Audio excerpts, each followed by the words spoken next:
حضرات گرامی پچھلی بار جو حاضری ہوئی تھی والد ماجد کے ساتھ حاضری ہوئی تھی حضور تاج المشائخ کے ساتھ، اور منبر پہ وہ ذات بھی تھی کہ جس ذات کے آپ سب عاشق ہیں، حضور امانت اعلی حضرت قاری امانت رسول صاحب رحمت اللہ تعالیٰ علیہ کی ذات بھی یہاں موجود تھی۔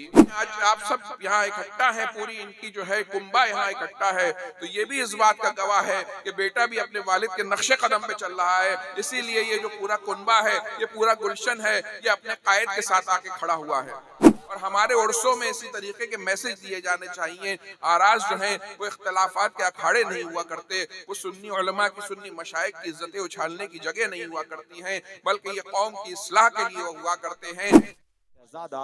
جن کی رگوں میں غوث اعظم کا لہو دوڑ رہا ہے، سجدی آقائی مولائی حضرت سید علامہ امان میاں صاحب قبلہ مدث اللہ نورانی کی آمد ہے، اور دعاؤں کی قبولیت کا وقت ہے۔ بہت مبارک لمحے، یہ ایسا لگ رہا ہے اس وقت حضرت کی موجودگی میں کہ یہ لمحہ یہیں رک جائے اور صدیاں اس لمحے میں گم ہو جائے۔ آئیے خیر مقدم نعرے سے نعرہ تکبیر، نعرہ رسالت، فیضان غوث اعظم، مسلک اعلی حضرت، فیضان مہرارہ شریف، عرس اعلی حضرت، عرس امانت اعلی حضرت۔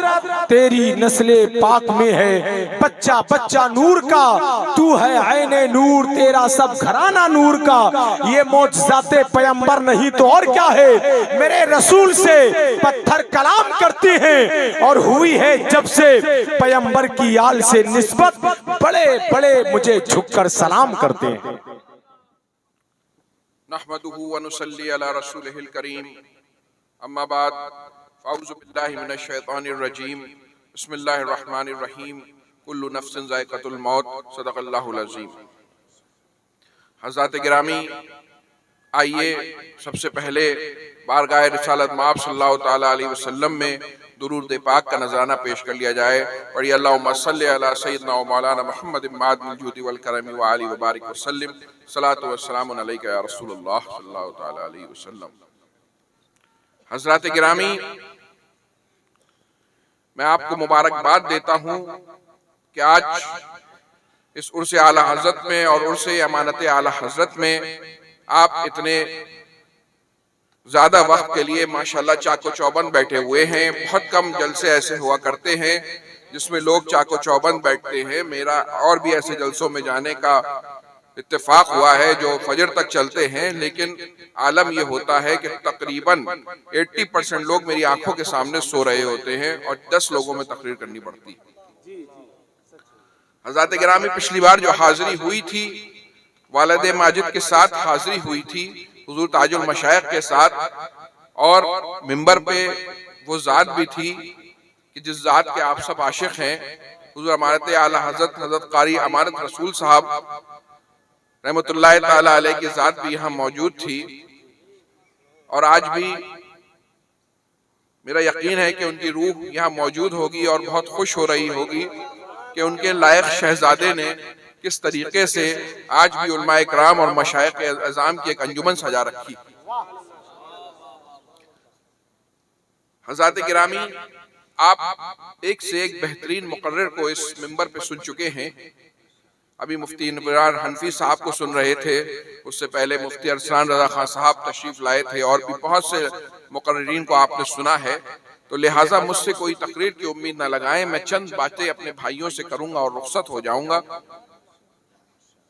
کئی باتیں ایک ساتھ ذہن میں آ رہی ہیں۔ آپ کے شیخ جو تمام خانوادوں کے میں بہت ہی محبوب تھے، چاہے وہ خانوادہ مہریرہ ہو یا خانوادہ بریلی ہو، چاہے خانوادہ بلگرام ہو، اور ان کے جانے کے بعد الحمدللہ ان کے اس لائق فرزند نے ان کے مشن کو اسی طریقے سے جاری رکھا ہے۔ آج ہم انہیں دیکھ رہے ہیں اور مجھے بڑی خوشی ہو رہی ہے، اور میں انہیں بھی مبارکباد دیتا ہوں اور آپ کو بھی مبارکباد دیتا ہوں، اور علماء اور مشائخ کو، ان کے تمام ساتھیوں کو مبارکباد دیتا ہوں کہ گو کہ ظاہری آنکھوں سے قاری امانت رسول صاحب ہم سے پردے میں چلے گئے ہیں، لیکن اپنا شہزادہ ہمیں دے گئے ہیں، اور ان کے جانے کے بعد جب میں آیا، دیکھیے جو بڑے خانوادے ہوتے ہیں، مہاریرا شریف ہے کہ چونچا شریف ہے، اجمیر شریف ہے، وہاں پر جو ہے ان بزرگوں کی وجہ سے بھیڑ لگتی رہتی ہے، سالوں سال صدیوں صدیوں لگتی رہتی ہے، لیکن جب کسی شخص نے اپنی محنت سے کام کیا ہوتا ہے اس جنریشن میں، اور اس کے جانے کے بعد بھی اس طریقے کا سبب ادا ہو کہ جوگ در جوگ لوگ آئیں، تو اس سے نئے آدمی آنے والے کو پتا چلتا ہے کہ اس شخصیت نے کس طریقے سے کام کیا تھا، سینچا ہے اسے خون سے ان تشنہ لبوں نے، تب جا کے اس انداز کا میخانہ بنا ہے۔ اور ان کے بس آپ بیٹھے میرے بھائی، اور کوئی نذرانہ پیش نہ کریں، ابھی میری باتیں سنیں۔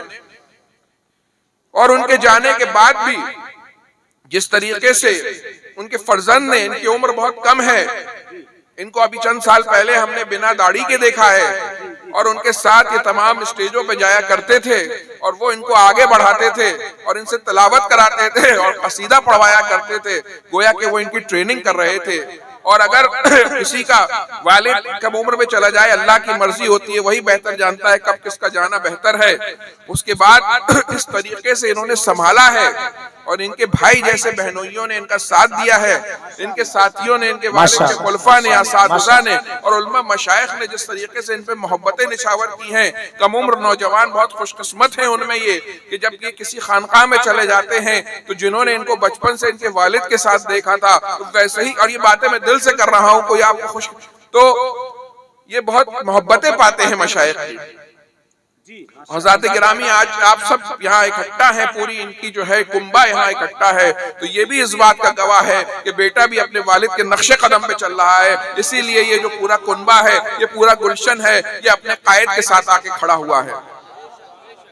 انہوں نے آج بھی میں نے دیکھا کہ خانوادوں کے انجمن کو یہاں مدعو کیا ہوا ہے۔ بلگرام شریف سے ہمارے بزرگ بھی تشریف لائے ہوئے ہیں، ابھی بریلی شریف کے سے بھی کئی صاحبزادے یہاں تشریف لائے تھے، مہاریرا شریف والے بھی اپنی محبتیں دینے کے لیے آئے ہوئے ہیں، اور بھی کتنے مشائخ یہاں موجود ہیں، علماء کی ایسی انجمن موجود ہے کہ ان میں سے ایک بھی آ جائے تو لوگ تقریر سننے کے لیے جو ہے مجمع اکٹھے ہو جایا کرتے ہیں اس طریقے سے۔ اور ہم نے دیکھا کہ کس طریقے سے ابھی نہ جانے کتنے بچوں کی یہاں دستار ہماری آنکھوں کے سامنے ہوئی ہے۔ حضرات گرامی، یہ جو مدارس ہیں، میں کئی باتیں جو ذہن میں آتی چلی جا رہی ہیں وہ آپ سے کہہ رہا ہوں۔ یہ جو مدارس ہیں یہ کسی بھی قوم کی ریڑھ کی ہڈی کی طرح ہوا کرتے ہیں۔ جس طریقے سے کسی انسان کے بدن میں ریڑھ کی ہڈی ہوا کرتی ہے، یعنی بڑے سے بڑا پہلوان کے اگر ریڑھ کی ہڈی میں چوٹ لگ جائے تو وہ زمین سے آ لگتا ہے، اسی طریقے سے یہ مدارس اور مکاتب ہوا کرتے ہیں جو کسی بھی قوم میں ریڑھ کی ہڈی کی مانند ہوا کرتے ہیں۔ تو پوری قوم کو چاہیے کہ اپنی اس ریڑھ کی ہڈی کو مضبوط رکھے، اس کا خیال رکھے۔ جب تک یہ مدارس موجود ہیں، ہم موجود ہیں، ہمارے ایمان کی حفاظت ہے، ہماری جان کی حفاظت ہے، ہمارے دکان و مکان اور عزت و آبرو کی حفاظت ہے۔ دیکھا گیا ہے کہ یورپ میں جن ملکوں سے مدارس رخصت ہو گئے، چند سالوں بعد اسلام بھی رخصت ہو گیا۔ تو ہم نے دیکھا کہ ماشاءاللہ حفاظ اکرام اور قرآن اعظام کی یہاں پہ جو ہے دستار ہوئی ہے۔ بہت مشکل ہوتا ہے قرآن پاک کو حفظ کرنا، اپنے سینے میں سوا لینا۔ میں سلام کرتا ہوں ان ماؤں اور ان باپوں کو اور ان نانا نانیوں، دادا دادیوں کو، ان اساتذہ کو کہ جنہوں نے محنت سے اپنے بچوں، خصوصاً ان بچوں کو جنہوں نے اپنے سینے میں اس عظیم کتاب کی حفاظت کی ہے۔ یہ اللہ کا خصوصی انعام ہے کہ انہوں نے اپنے سینوں میں قرآن کو محفوظ کر لیا ہے۔ حضرات گرامی، بہت سے بچے، ہزاروں بچے، لاکھوں بچے قرآن حفظ کرنے کے لیے بیٹھتے ہیں، لیکن وہ چند خوش قسمت ہوا کرتے ہیں جو یہ سفر مکمل کر لیا کرتے ہیں، ورنہ شیطان جو ہے ان بچوں کے پیچھے پڑ جایا کرتا ہے، انہیں حفظ کرنے نہیں دیتا ہے۔ میں نے خود اپنے مدرسے میں 2 ایسے بچے دیکھے ہیں جو 29ویں پارے پہ حفظ چھوڑ کے گیا اور 28ویں پارے پہ حفظ چھوڑ کے گیا۔ یہ بڑی کٹھن ڈگر ہے، حفظ کی ڈگر بہت کٹھن ہے۔ شیطان ہر طریقے سے بچے کو بھڑکاتا ہے، اس میں ماں باپ کی دعائیں، اساتذہ کی محنت، اللہ رب العزت کا کرم مین ہے، اور بچوں کی محنت ہے کہ آج ہمارے سامنے اتنے سارے حفاظ فارغ ہو رہے ہیں۔ اللہ تعالیٰ اس گلستہ کو ایسے ہی سلامت رکھے اور ہر سال ہمارے بچے فارغ ہوتے رہیں۔ میں نے آیت کریمہ کی تلاوت کا شرف حاصل کیا تھا کہ ہر نفس کو موت کا مزہ چکھنا ہے۔ میرے بھائیوں، چاہے کوئی مسلمان ہو یا غیر مسلم ہو، کوئی خدا پہ یقین رکھتا ہو یا نہ رکھتا ہو، لیکن موت پہ سب یقین رکھتے ہیں۔ کیونکہ اپنی آنکھوں سے موت کو دیکھتے ہیں اور یہ ایک ایسی چیز ہے کہ جس کا مزہ سب کو چکھنا ہے. امیر سے امیر اس سے بچ نہیں سکتا, سب سے بڑا ڈاکٹر ہسپتالوں کا مالک بھی اس سے نہیں بچ سکتا ہے, اور طاقتور پولیٹیشین بھی اس سے نہیں بچ سکتا ہے. سب کو ایک دن آنا ہے کہ اپنی موت سے گزرنا ہے. اعلیٰ حضرت فرماتے ہیں کہ ہائے غافل وہ کیا جگہ ہے جہاں 5 جاتے ہیں 4 پھرتے ہیں. 5 جاتے ہیں. حضرات گرامی, عقل مند انسان وہی ہوا کرتا ہے کہ جس چیز سے بچا نہ جا سکے اس کی تیاری کیا کرتا ہے. پہلے تو میں یہ کہہ دوں کہ آج صاحب سجادہ نے جو اس میں میسج دیا ہے, یقین مانیے وہ اتنا بہترین میسج ہے کہ وہ کئی گھنٹوں کی تقریروں پہ بھاری ہے. اگر ہم اس پر عمل کر لیں تو انشاءاللہ کامیابی کے دروازے کھل جائیں گے. اور ہمارے عرصوں میں اسی طریقے کے میسج دیے جانے چاہیے. آراز جو ہیں وہ اختلافات کے اکھاڑے نہیں ہوا کرتے, وہ سنی علماء کی, سنی مشائخ کی عزتیں اچھالنے کی جگہ نہیں ہوا کرتی ہیں, بلکہ یہ قوم کی اصلاح کے لیے ہوا کرتے ہیں. وہی آراز کامیاب ہوا کرتے ہیں, وہی جلسے کامیاب ہوا کرتے ہیں جس میں جو ہے آرگنائزرز یہ کوشش کریں کہ بندہ جو ہے خدا سے مل جائے, رسول پاک سے مل جائے, جس میں اللہ اور رسول کے راستے پہ لگا دیا جائے, وہی کامیابی ہوتی ہے. یہی انبیاء اور رسول کے آنے کا مقصد تھا, یہی اولیاء اعظام کا مقصد ہے, یہی علماء اکرام کا مقصد ہوا کرتا ہے. یہ جو لاکھوں روپے خرچ کر کے عوام آتی ہے, ہر آدمی کے پیسے خرچ ہوتے ہیں, سب کے ملا لیے جائیں تو لاکھوں کروڑوں خرچ ہو جایا کرتے ہیں. یہ گھنٹے شامیانے سجایا کرتے ہیں, ہزاروں لوگوں کا 3-3, 4-4 گھنٹہ لیا جائے تو آپ سوچئے ہزاروں گھنٹے ہو جائیں گے. اس کے بعد اگر اختلافات پھیلائے جائیں اور لوگوں کا ٹائم برباد کرایا جائے تو کتنا گناہ ہے, اللہ کے کیسا جواب دینا ہوگا. لیکن ہم نے دیکھا کہ یہ عرس کتنا ایگزمپلری عرس ہے کہ جہاں پر بہترین تقریریں ہو رہی ہیں, علماء مشائخ سے ملاقاتیں ہو رہی ہیں, اور ایسے میسیجز دیے جا رہے ہیں کہ آپ کو آگے کیا کرنا ہے اور اس وقت کیا کرنا ہے. اسی طریقے سے ہمارے اجلاس ہونے چاہیے اور اسی طریقے سے ہمارے آراز ہونے چاہیے. تو حضرات گرامی, عقل مند انسان وہی ہوا کرتا ہے جو اپنی موت کی تیاری کرے. اسلام کا بہت اہم شعبہ ہے فکر آخرت, اور فکر آخرت ایک ایسی کنجی ہے کہ اگر انسان فکر آخرت کے لیے فکر کرنے لگے تو اس کی زندگی جو ہے سورتی چلی جاتی ہے. جس طریقے سے ایک بچہ نیٹ کی تیاری کرتا ہے, ہمارے بہت سے بچے نیٹ کی تیاری کرتے ہیں, IAS کی تیاری کرتے ہیں, تو وہ جو ہے اپنی ٹیبل پہ لکھ لیا کرتا ہے کہ اس دن میرا امتحان ہے اور مجھے تب تک تیاری کرنی ہے. وہ نہ ادھر دل لگاتا ہے نہ ادھر دل لگاتا ہے, بلکہ اپنے مقصد کے آگے بڑھنے کی سوچتا رہتا ہے. اسی طریقے سے میرے بھائی, ہم لوگوں کو جو یہاں بھیجا گیا ہے ایک پرٹیکولر وقت کے لیے بھیجا گیا ہے. چند سالوں کی زندگی ہے, کوئی 50-60 جیتا ہے, کوئی 60 سال جیتا ہے, زیادہ سے زیادہ کوئی 80-90 سال جی لیتا ہے. اس کے بعد سب کو اس دنیا سے لوٹ کے جانا ہے. وقت ہو تو بتا دیجیے گا. تو میرے بھائی, عقل مند وہی ہے جو اس کی تیاری کرے, کیونکہ اس سے جو ہے موت سے بھاگا نہیں جا سکتا ہے. تو اگر جس طریقے سے ہم ایک مسافر کی طرح ہیں, اور جب ایک مسافر کہیں جاتا ہے, ہمارے پیلی بھیت سے کوئی بھائی اگر سفر کر کے لکھنؤ جائیں یا دلی جائیں یا بمبئی جائیں, تو وہ ایک ٹرک بھر کے سامان نہیں لے جائیں گے, اپنی گھر کی الماریاں نہیں لے جائیں گے, جو ہے بڑے بڑے توشہ دان نہیں لے جائیں گے, بلکہ ایک اٹیچی میں چند جوڑے رکھ کے جائیں گے. راستے میں سب سے رشتہ داری اور دوستی نہیں بنائیں گے, بلکہ چند لوگوں سے تعلقات پیدا کریں گے, جائیں گے, اپنا بزنس یا پڑھائی کا مقصد حاصل کریں گے اور واپس آ جائیں گے. اسی طریقے سے اس دنیا میں دل لگانے کی یہ جگہ نہیں ہے. بڑی خوبصورت جگہ ہے یہ دنیا, بڑا دل لگتا ہے, ایسا لگتا ہے کہ ساری دنیا کی یہ رانائیاں اور رنگینیاں ہیں بہت خوبصورت لگا کرتی ہیں. لیکن ایک بات ہے, اگر اس کو یاد کر لو تو سب چیزیں غائب ہو جاتی ہیں کہ بالآخر ہمیں اس کو چھوڑ کے جانا ہے, اور یہ فنا ہونے والی چیز ہے. فنا بعد میں ہوگی, ہمیں پہلے یہاں سے چلے جانا ہے. جب ہماری فکر یہ ہوگی, جب ہمیں یہ بات یاد رہے گی, ہم اپنی موت کو یاد رکھیں گے, تو ہمیں یہ بڑی سے بڑی جو ہے گناہ کی چیزیں, یہ بڑی سے بڑی رانائیاں, یہ اچھی نہیں لگیں گی. تو حضرات گرامی, عقل مند انسان وہی ہوا کرتا ہے جو دنیا سے اپنا حصہ تو لے جتنا کہ اس کے لیے ہے, اور اپنی موت کی تیاری کرتا رہے, مستقل اپنی موت کی تیاری کرتا رہے, اپنے لیے توشہ آخرت جمع کرتا رہے. وہی کامیاب مسافر ہے. اگر ہم اس دنیا سے جانے کا وقت آ گیا جو ہمیں معلوم بھی نہیں ہے کہ کتنے سال بچے ہیں, کتنے مہینے بچے ہیں, کتنے دن بچے ہیں, کتنے سیکنڈ بچے ہیں, اور اگر وہ وقت آ گیا اور ہمارے پاس کچھ اعمال نہ رہے, لوگوں کے پاس صحیح عقیدے نہ رہے, تو کیا بنے گا؟ تو عقل مند انسان وہی ہے جو اپنی موت کی تیاری کرتا جاتا ہے. کیسے خوبصورت, مجھے دین و ملت نے اس شعر کو میں دوبارہ پڑھ دیتا ہوں کہ ہائے غافل وہ کیا جگہ ہے جہاں 5 جاتے ہیں 4 پھرتے ہیں. حضرات گرامی، ہمیں اگر ہم اپنی فکر آخرت کو اپنے سامنے رکھیں اور ہم ہر اپنے ایکشن کو اس کے حساب سے چلیں. دیکھیے انسان ایک بزنس کرتا ہے، ایک اپنے کیریئر کا پلان بناتا ہے تو سب سے پہلے اپنے مشن ویژن کو سامنے رکھتا ہے، اس کے مطابق اپنے ایکشنز کیا کرتا ہے. تو اگر ہماری آخرت ہمارے سامنے ہو، اس کے حساب سے ہمارے ایکشن ہو، تو ہمارے تمام ایکشن سدھرتے چلے جائیں گے. کیونکہ ہمیں معلوم ہو جائے گا کہ ہو سکتا ہے آج ہم کچھ حرام کر لیں، کچھ حرام کما لیں، لیکن بالآخر اللہ کے ہاں جواب دینا ہے. تو انسان جو ہے وہ نہ کسی پر ظلم کرے گا، نہ کسی کی زمین پر قبضہ کرے گا، نہ کسی کی دکان پہ قبضہ کرے گا، نہ کسی سے ادھار لے کر غائب ہوگا، نہ کسی بزنس پارٹنر کو دھوکہ دے گا، نہ کسی عورت پہ ظلم کرے گا، نہ ماں باپ پہ ظلم کرے گا، نہ ساتھیوں پہ ظلم کرے گا، نہ شر کرے گا، نہ فساد کرے گا. کیونکہ اسے نہ تو وہ اپنی پاور پہ اترائے گا، نہ اپنی دولت پہ اترائے گا، کیونکہ اسے معلوم ہے کہ بالآخر چند دنوں بعد، چند سالوں بعد مجھے اس دنیا کو خیر آباد کہہ دینا ہے اور وہاں اس احکم الحاکمین کے دربار میں پیش ہونا ہے، جہاں نہ میری پاور کام آئے گی، نہ میری پالیٹکس کام آئے گی، نہ میرا روپیہ پیسہ کام آئے گا. تو وہ کہے گا کہ بہتر ہے کہ میں اپنے آخرت کی تیاری کرتا چلوں. تو یہ جو فکر آخرت ہے یہ اسلام کی بہت ہی اہم فکر ہے، ہمیں اس کو اپنے سامنے رکھنا چاہیے، تو ہمارے ایکشنز بھی اسی حساب سے چلیں گے.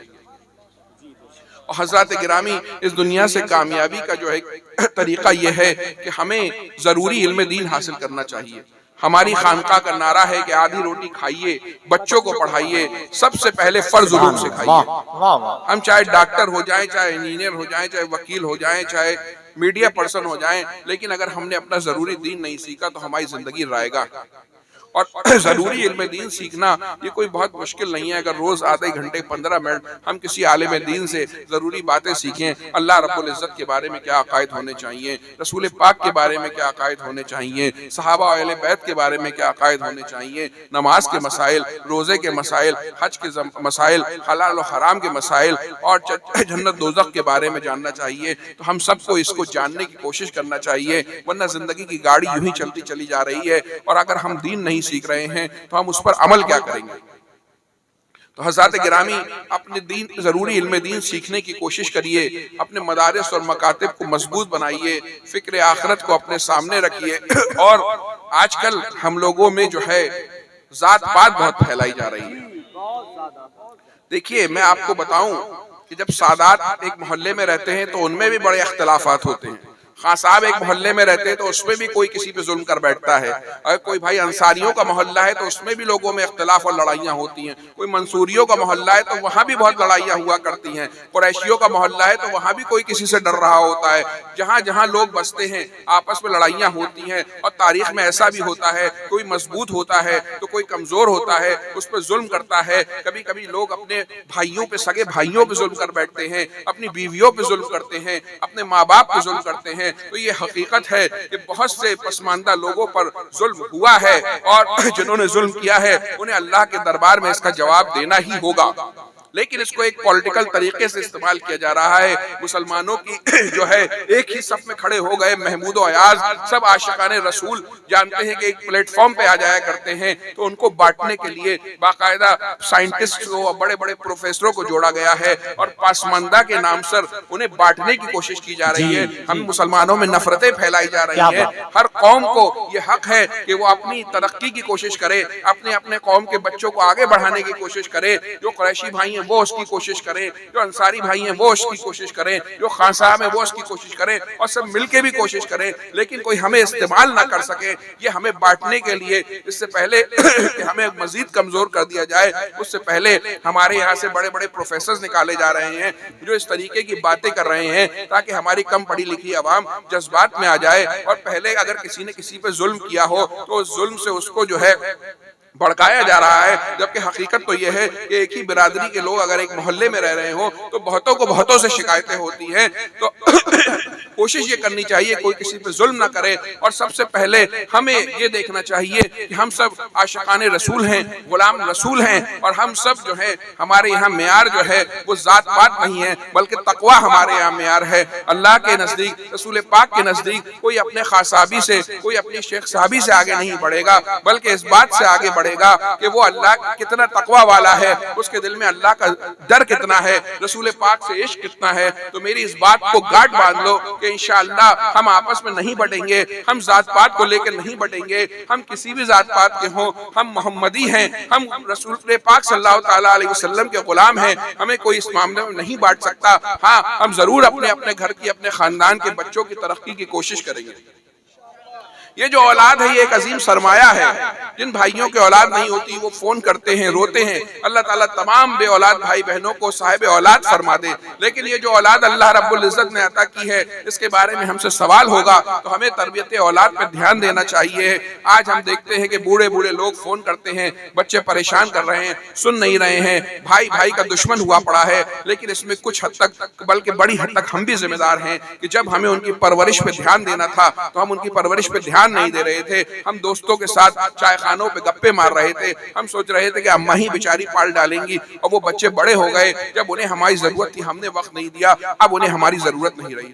تو حضرات گرامی، بچوں کی بہترین پرورش کریے، انہیں علم دین سکھائیے، ضروری علم دین، اور پھر اپنی بساط کے مطابق بہترین سے بہترین اسکولی تعلیم دلائیے۔ ہماری قوم میں ہمیں ڈاکٹرز، اچھے ڈاکٹرز کی بھی ضرورت ہے، انجینئرز کی بھی ضرورت ہے، اپنے کیس، اپنی مساجد کو بچانے کے لیے اچھے لائرز کی بھی ضرورت ہے، اچھے افسروں کی بھی ضرورت ہے، اچھے پولیٹیکل لیڈرز کی بھی ضرورت ہے، سائنٹسٹ کی بھی ضرورت ہے، بزنس مین کی بھی ضرورت ہے۔ لیکن شرط یہ ہے کہ سب سے پہلے اس کو ضروری علم دین پتہ ہو۔ اس کے بعد اپنے بچوں کو مضبوط بنائیے، بہترین اسے ایجوکیشن دیجیے تاکہ ہماری قوم کھڑی ہو سکے۔ اگر ہم مضبوط نہیں بنے تو جو قومیں مضبوط نہیں ہوا کرتی ہیں ان کو دبا دیا جاتا ہے، ان کو کچل دیا جاتا ہے۔ تو مسلمان ایسی قوم نہیں ہے کہ کوئی اسے کچل سکے۔ ہمیں علم حاصل کرنا ہے، ہمیں علم دین بھی حاصل کرنا ہے، علم دنیا بھی حاصل کرنا ہے، اس دنیا کی قیادت ہمیں کرنی ہے، اپنے آپ کو مضبوط بنانا ہے، ایک ایک بچے پہ دھیان دینا ہے۔ ہمارا ایک ایک بچہ جو ہے ہماری تسبیح کے ایک ایک دانے کی طرح ہے، ہمیں اپنے ہر بچے کو مضبوط بنانا ہے، اور ایک مضبوط آنے والی جنریشن ہمیں دینی ہے جو سب عاشق خدا اور رسول ہونے چاہیے۔ تو ہمیں اپنے بچوں کی تربیت پہ دھیان دینا ہے، جو ہمیں دیکھنا ہے کہ ہمارے بچے کیا پڑھ رہے ہیں، اسکول جا رہے ہیں 8 گھنٹے برباد کر کے تو نہیں آ رہے ہیں، معلوم کریے کہ آپ کے بچے کیا پڑھائی کر رہے ہیں، اپنی حیثیت سے اچھے اسکول انہیں دلائیے۔ تو میں نے آپ سے کہا کہ اپنے بچوں کو ضروری علم دین سکھائیے، علم دنیا سکھائیے، اپنے مدارس اور مکاتب کو مضبوط کریے، اپنا رشتہ خدا اور رسول سے مضبوط کریے، فکر آخرت پہ دھیان دیجیے۔ یہی چند باتیں تھیں جو میں آپ سے کہنا چاہتا تھا، اور جس طریقے سے آپ اپنے قائد کا ساتھ دے رہے ہیں اسی طریقے سے ہمیشہ ان کے ساتھ مضبوطی سے کھڑے رہیے، ان کے پلانوں میں ان کا ساتھ دیتے رہیے۔ یہ کارواں جو ان کے والد نے جاری کیا، اس سے پہلے ان کے دادا نے اس پہ کام کیا، یہ اسی طریقے سے آگے بڑھتا رہنا چاہیے۔ شکلیں بدلتی رہتی ہیں لیکن مشن نہیں بدلتا ہے۔ وہ اپنے ایک لائق فرزند چھوڑ گئے ہیں، ساتھ میں ان کے بہت سے بھائی یہاں موجود ہیں۔ آپ سب کو میں مبارکباد دیتا ہوں کہ آپ اس مشن کو اتنی اچھی طریقے سے چلا رہے ہیں۔ اللہ تعالیٰ آپ سب کو کامیابی عطا فرمائے، کہنے میں غلطی ہو اللہ معاف فرمائے۔ استغفر اللہ ربی من کل ذنب و اتوب الیہ۔ السلام علیکم ورحمۃ اللہ وبرکاتہ۔